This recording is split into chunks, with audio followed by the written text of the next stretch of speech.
Dès qu'il a du temps, Yalda Kako reçoit dans ce petit bureau de Sarcelles. Cet Irakien, qui était professeur de français dans son pays natal, est traducteur bénévole auprès des réfugiés de la ville. Farissa, arrivée d'Irak il y a 1 an, doit renouveler son abonnement de métro. Elle ne parle pas français, il faut appeler l'agence, c'est pour cela qu'elle est venue ici, on va l'aider.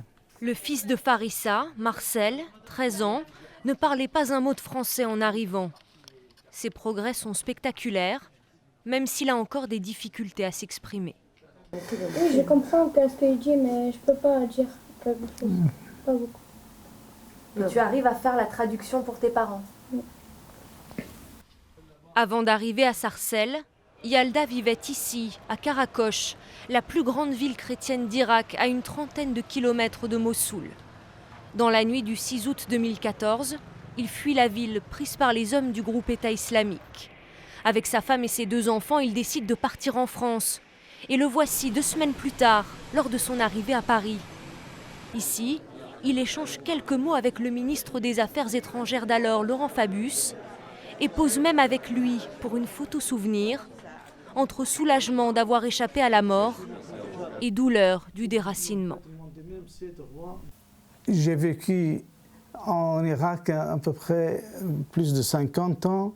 J'ai des souvenirs, j'ai quitté ma civilisation, ma culture, mon rite, mes amis, mes souvenirs dans chaque coin de la ville de Mossoul au Karakosh. C'est très difficile. À son arrivée, Yalda vit 9 mois dans un logement mis à sa disposition par la mairie de Sarcelles. Aujourd'hui, il a son propre appartement et il a décroché un emploi au centre communal d'action sociale de la mairie de la ville. D'autres, ceux qui ne parlent pas encore assez bien français, s'en sortent avec des petits boulots. Ils comprennent que les choses ont changé, qu'ils sont maintenant déracinés dans un autre pays et ils doivent s'habituer à un nouveau milieu, à une nouvelle culture. Sarcelles accueille aujourd'hui 27 familles irakiennes qui nourrissent l'espoir de pouvoir un jour retourner dans leur pays. Yalda, lui, considère aujourd'hui que son pays, c'est la France.